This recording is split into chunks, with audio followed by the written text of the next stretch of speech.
رمضان المبارک کی عظیم گھڑیوں میں دورہ تفسیر القرآن اور سوالات کے جواب حاصل کرنے کے لیے ادارہ تبلیغ اسلام جامپور کے پیج اور یوٹیوب چینل کو سبسکرائب کریں۔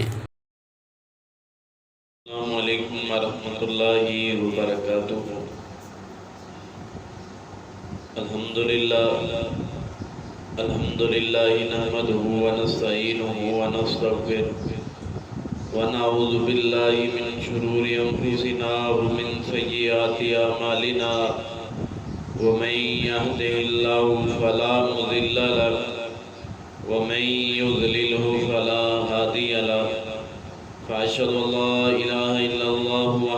وحده لا شريك له وأشهد أن محمدا عبده ورسوله اللهم صل على محمد وعلى آل محمد كما صليت على إبراهيم وعلى آل إبراهيم إنك حميد مجيد اللهم بارك على محمد وعلى آل محمد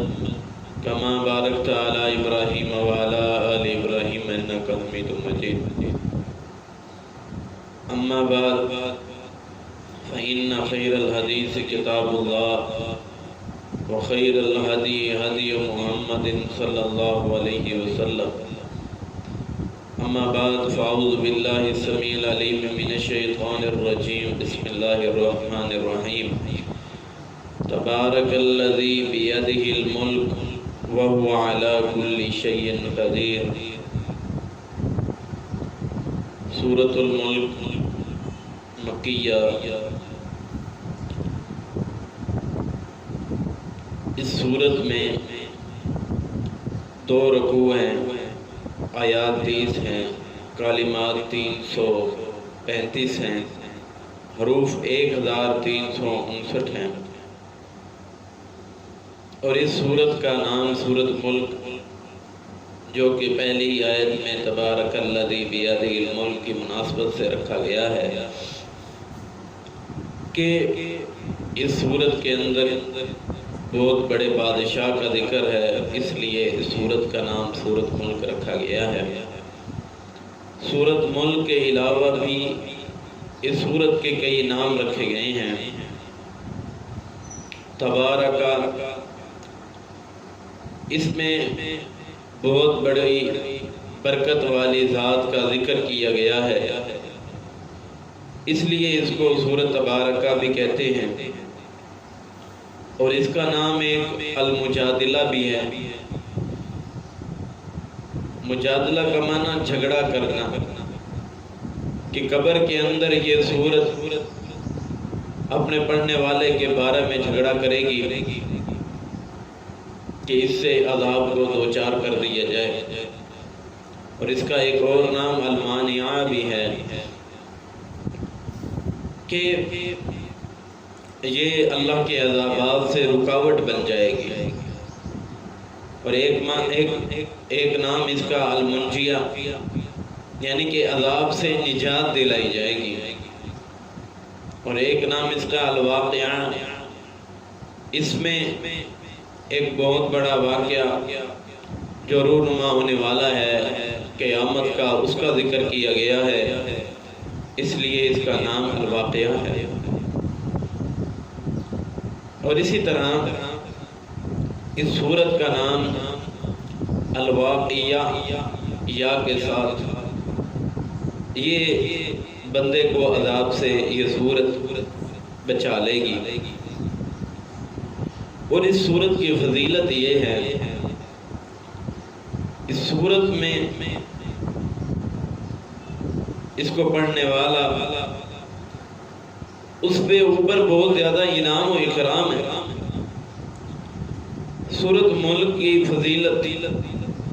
سیدنا ابو ہریرہ رضی اللہ تعالیٰ عنہ فرماتے ہیں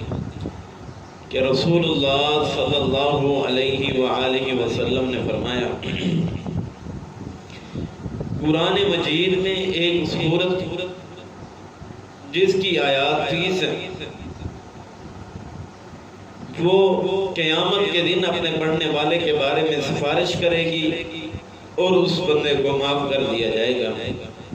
اور وہ سورت ملک ہے۔